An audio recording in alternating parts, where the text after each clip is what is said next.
आज है 30 अगस्त 2025, दिन है शनिवार। आइए देखते हैं मध्य प्रदेश की 10 बड़ी खबरें।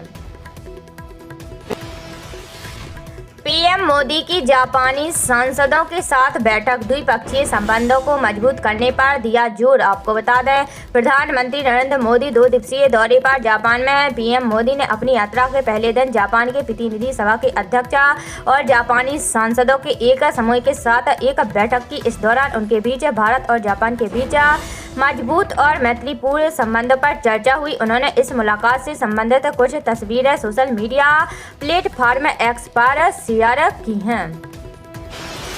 महू में हाईवे पर भरा पानी, 4 किलोमीटर लंबा जाम, कई जिलों में बारिश। आपको बता दें, मध्य प्रदेश में बारिश के 2 स्ट्रॉन्ग सिस्टम एक्टिव है। गुरुवार के बाद शुक्रवार को भी कई जिलों में बारिश का दौर रहा। नर्मदापुरम, पिपरिया, इटारसी और पीथमपुर में दोपहर में बारिश हुई। नर्मदापुरम में तवा डैम के 3 गेटों से पानी छोड़ा जा रहा है। इधर महू में आगरा मुंबई 4 लेन पर ग्राम खंडवा के पास सड़क के दोनों ओर पानी भर गया है।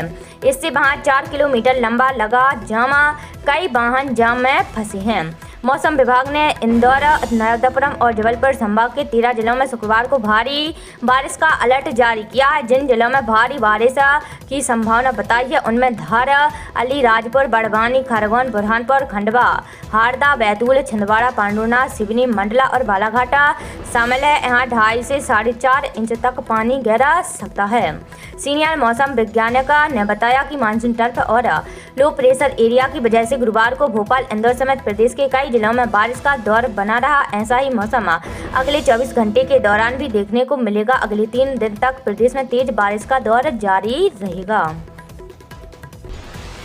राष्ट्रीय खेल दिवस पर नई दिल्ली से किया वर्चुअल रैली संबोधित। आपको बता दें, मुख्यमंत्री डॉक्टर मोहन यादव ने कहा कि प्रधानमंत्री नरेंद्र मोदी के मार्गदर्शन में देश में खेल गतिविधियां तेजी से बढ़ रही हैं। मध्य प्रदेश और अन्य राज्यों के खिलाड़ी ओलंपिक और एशियाड में उत्कृष्ट प्रदर्शन कर रहे हैं। भारत में आगामी वर्षों में कॉमनवेल्थ गेम्स का आयोजन होने जा रहा है। उम्मीद है कि भविष्य में ओलंपिक के भव्य आयोजन का सौभाग्य भी भारत को ही मिलेगा।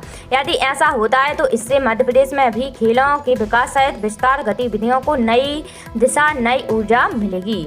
मुख्यमंत्री डॉक्टर यादव शुक्रवार को राष्ट्रीय खेल दिवस पर फिट इंडिया अभियान के अंतर्गत भोपाल के मेजर ध्यानचंद हॉकी स्टेडियम में आयोजित कार्यक्रम को नई दिल्ली से वर्चुअल रैली संबोधित कर रहे थे। राजस्थान हाईकोर्ट ने रद्द की एसआई भर्ती। आपको बता दें, राजस्थान हाईकोर्ट ने गुरुवार को एसआई भर्ती 2021 रद्द कर दी है। 859 पदों के लिए एग्जाम हुआ था। पेपर लीक में कई ट्रेनी एसआई पकड़े गए थे। जस्टिस समीर जैन की एकलपीठ ने फैसला सुनाते हुए कहा, इस भर्ती का पेपर पूरे प्रदेश में फैला। पेपर लीक में आरपीएससी के 6 सदस्यों की भूमिका थी। ब्लूटूथ गैंग के पास भी भर्ती का पेपर पहुंचा। इन हालातों में ऐसा भर्ती को जारी नहीं रखा जा सकता है। कोर्ट ने निर्देश दिए कि साल 2025 की भर्ती में ऐसा भर्ती के पद भी जोड़े जाएं। वहीं एसआई भर्ती 2021 के सभी अभ्यर्थियों को इसमें फिर शामिल किया जाए। हिमाचल के चंबा में लैंड स्लाइड, 11 मौतें। उत्तराखंड में बादल फटने से 5 की जान गई।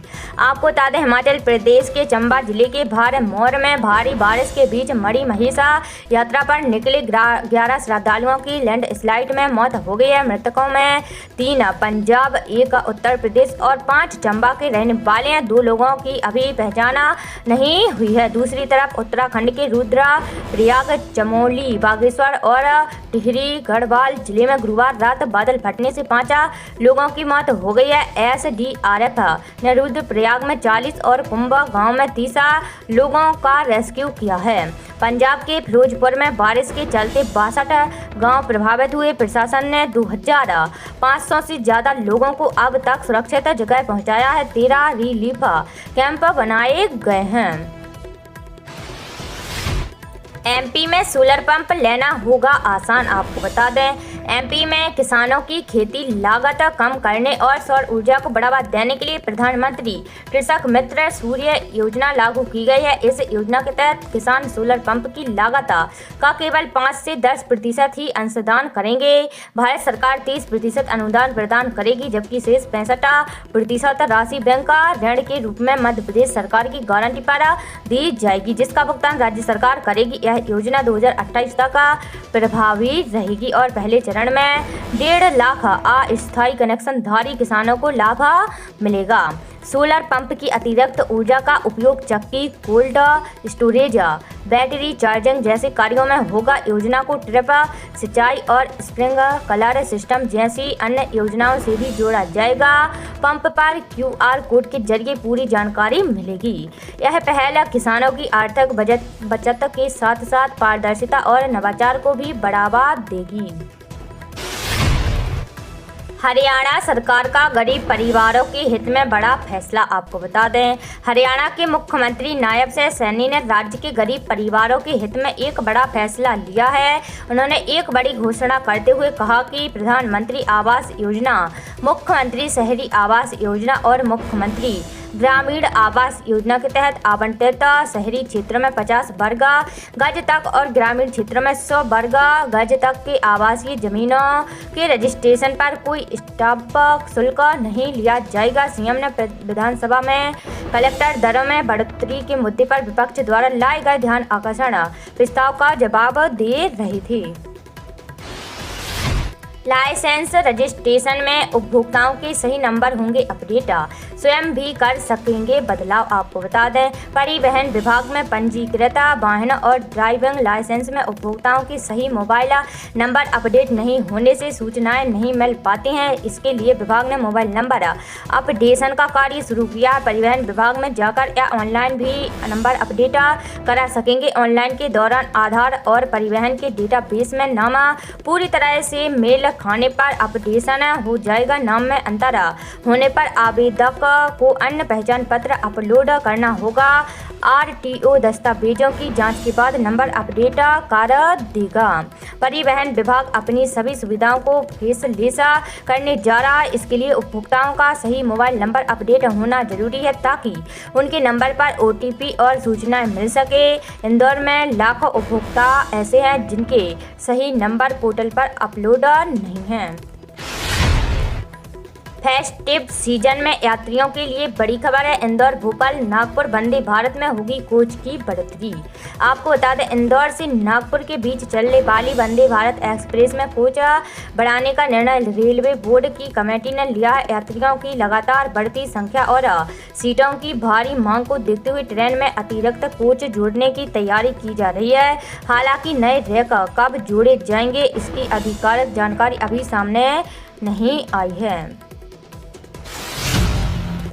स्ट्रीट वेंडर्स के कल्याण के लिए PM स्वनिधि योजना का पुनर्गठन सराहनीय। आपको बता दें, मुख्यमंत्री डॉक्टर मोहन यादव ने प्रधानमंत्री नरेंद्र मोदी के नेतृत्व में केंद्रीय मंत्रिमंडल द्वारा PM street vendors Atmanirbhar Nidhi योजना का पुनर्गठन का ऋण अवधि 31 मार्च 2030 तक बढ़ाने के निर्णय का स्वागत किया है। मुख्यमंत्री डॉक्टर यादव ने कहा कि PM स्वनिधि योजना में ऋण अवधि को 31 दिसंबर 2024 से आगे बढ़ाकर 31 मार्च 2030 तक करने का निर्णय ऐतिहासिक और अभिनंदनीय है। प्रधानमंत्री मोदी की अध्यक्षता में केंद्रीय मंत्रिमंडल ने प्रधानमंत्री स्ट्रीट वेंडर्स आत्मनिर्भर निधि योजना के पुनर्गठन और ऋण अवधि बढ़ाने को मंजूरी दी है। इस योजना का कुल परिव्यय 7,332 करोड़ रुपए है। केंद्रीय मंत्रिमंडल ने बुधवार को प्रधानमंत्री स्ट्रीट वेंडर्स आत्मनिर्भर निधि योजना के पुनर्गठन और मंजूरी देने के साथ ही पुनर्गठित योजना में पहली और दूसरी किस्त में बढ़ी हुई ऋण राशि, दूसरा ऋण चुकाने वाले लाभार्थियों के लिए UPI लिंक रुपए क्रेडिट कार्ड के प्रावधान, खुदरा और थोक लेनदेन के लिए डिजिटल कैश बैल प्रोत्साहन को शामिल किया है। अब पहली किस्त 10,000 से बढ़ाकर 15,000 और दूसरी किस्त के ऋण को 20,000 रुपए से बढ़ाकर 25,000 रुपए कर दिया गया है। तीसरी किस्त 50,000 रुपए अपरिवर्तित रखी गई है।